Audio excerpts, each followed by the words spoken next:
Hola, mi querida comunidad de Silvia Salud Inteligente, ¿cómo están?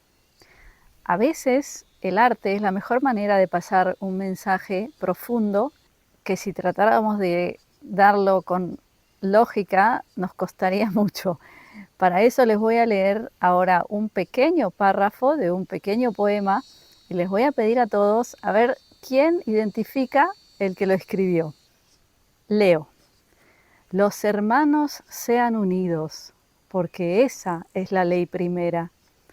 Tengan unión verdadera, en cualquier tiempo que sea, porque si entre ellos se pelean, los devoran los de afuera. Hermoso poema. A ver quién lo escribió. Pongan en los comentarios, por favor.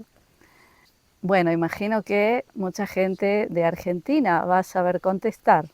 Entonces vamos a analizar un poquito este bello poema y vamos a preguntar quiénes son los hermanos, además de, por supuesto, los hermanos biológicos, ¿no es cierto? Los hermanos también son la gente que vive en un país, en un pueblo, en una sociedad. Y si hablamos, por ejemplo, de un país como Argentina, Brasil, Chile, España, ¿no es cierto?, los hispanoparlantes, el pueblo, que son los hermanos, son todos. Son los de derecha, los de izquierda, los del centro. Es decir, independientemente de que uno puede pensar o tener ideologías diferentes, también dentro de una familia, ¿no es cierto? Un hermano puede pensar de una manera, el otro del otro, pero eso no quiere decir que dejen de ser hermanos y que tienen que dejar de apoyarse o simplemente ignorar el sufrimiento del hermano porque piensa diferente, ¿no es cierto? Porque si comienza a haber una grieta así entre los hermanos, tal como dice este bello poema, se los devoran los de afuera. Y ahora yendo a un tema un poquito más concreto, ¿acaso es de hermano el justificar, por ejemplo, que se golpee a una anciana de 87 años porque alguien dice que ella es zurda? Que probablemente también sea una mentira, nadie lo sabe, porque nadie sabe qué ideología tiene esa anciana. Pero el hecho es que si tú justificas el golpear a esa anciana porque crees que es zurda, entonces, ¿cuál es el problema en tu familia, que es tu país? ¿Acaso es el político el problema? No, la triste verdad es que el problema eres tú.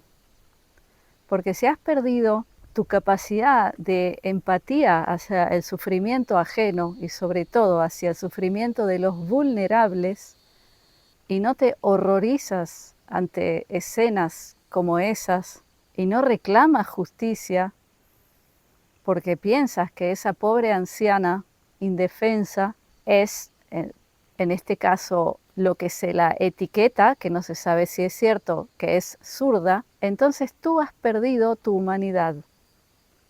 Entonces, ¿cómo piensas que los políticos van a portarse mejor?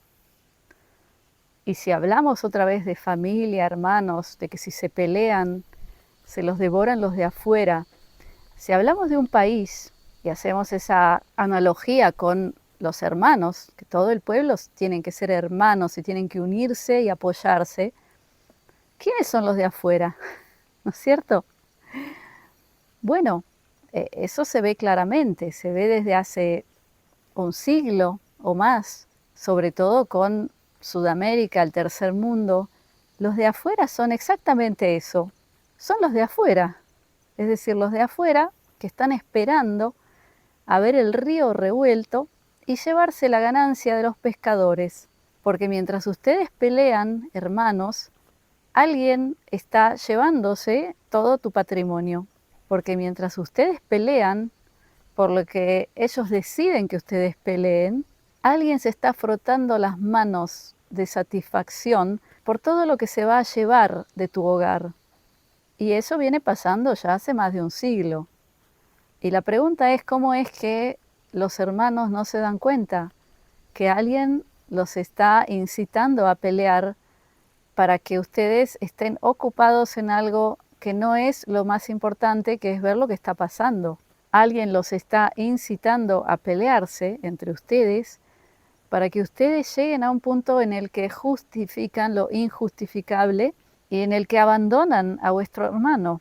Y la triste verdad es que, como ya he dicho en muchos videos, existe hoy una maquinaria de manipulación de masas tan efectiva que ha logrado eso, que tú justifiques que se golpee una anciana y no te horrorices, o que pienses que quizás es justificable que un muchacho joven, fotógrafo, esté luchando entre la vida y la muerte porque alguien dice que es zurdo.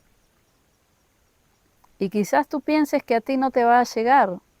Estás sentado, sentada en tu sofá viendo la televisión, donde aparecen personajes que tienen cero ética, cero moral y que son totalmente infieles a su familia, que es su pueblo, sus hermanos, cuando ellos mismos repiten mentira tras mentira solamente porque les pagan un sueldo. Y tú, sentado en el sofá, quizás estás contento porque en esta vuelta votaste al que está ahora y tú lo vas a apañar y lo vas a justificar, pero tú crees que todo esto no te va a llegar a ti.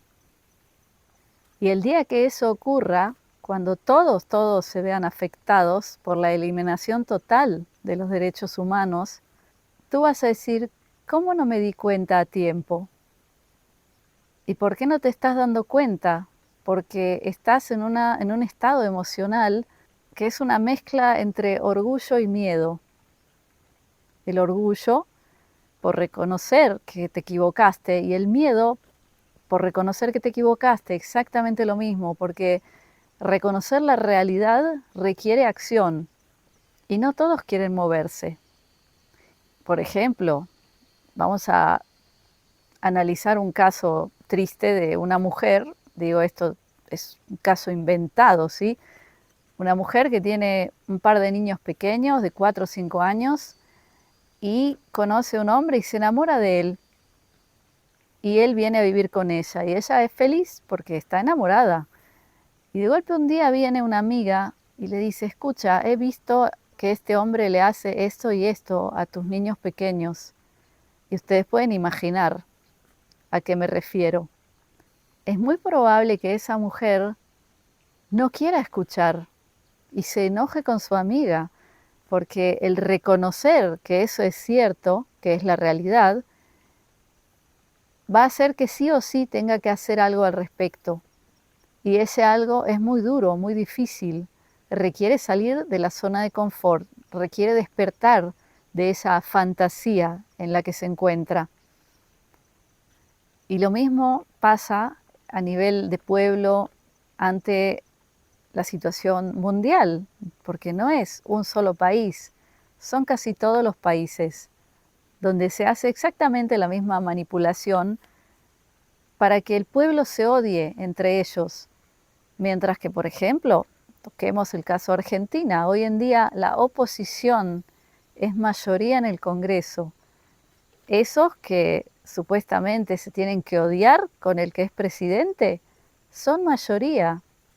Y los que supuestamente fueron a manifestarse por los derechos humanos de los ancianos, ellos se etiquetan como la oposición. Y luego de esta situación horrorosa que se generó, ninguno de ellos se declaró repudiando lo que ocurrió. Y no es solo declararse, señores, porque nos hemos acostumbrado quizás a que el político tiene que solo repudiar ante las cámaras. No, no, no. Vaya al Congreso y exija justicia, exija que los jueces intervengan, cambie leyes. Usted es mayoría. Pero no, están todos callados. Entonces, si no te das cuenta aquí que no hay oposición y que te han engañado, haciendo que tú imagines que hay oposición, imagines que cuando vas a votar tienes otra opción, si no te das cuenta ahora, ¿cuándo te vas a dar cuenta? Y ya puedo escucharlos, los que están preguntando, ¿y pero qué podemos hacer? Y aquí la broma es que la mayoría piensa que lo único que se puede hacer es ir a votar o ir a manifestaciones. Y yo les digo que a mí mi intuición me dice que los mismos manipuladores los hicieron creer eso, que lo único que se puede hacer es esperar a que termine una cadencia y votar al otro, que eso es un gravísimo error y es una estafa, no se puede hablar de otro concepto que no sea estafa. Y luego ir a manifestarse, no digo que esté mal aparecer con carteles que hablan de lo que uno quiere, pero mucho cuidado con que los inciten a entrar en situaciones más violentas. La violencia no es respuesta jamás a nada. Hay muchas formas legales. Un ciudadano individual puede también actuar de forma legal o puede, por ejemplo, expresar su voluntad mandando una carta al Congreso, a sus políticos, mandando un email. Eso es documento también y es legal. O sea, no toda expresión de la voluntad del pueblo tiene que ir a través de la urna o de la manifestación, porque a través de la urna ya ven que no sirve de nada. Y manifestación también ven cómo están empujando a la violencia. ¿Y para qué? Para luego quitar más derechos humanos. Entonces, no sé qué decirles, mi querida audiencia. Ojalá que en los pueblos, entre los hermanos, haya más dignidad y más valentía para reconocer cuando se han equivocado y para empezar a apoyarse entre hermanos y darse cuenta de quiénes son los de afuera de verdad. Nada más. Muchas gracias por escucharme.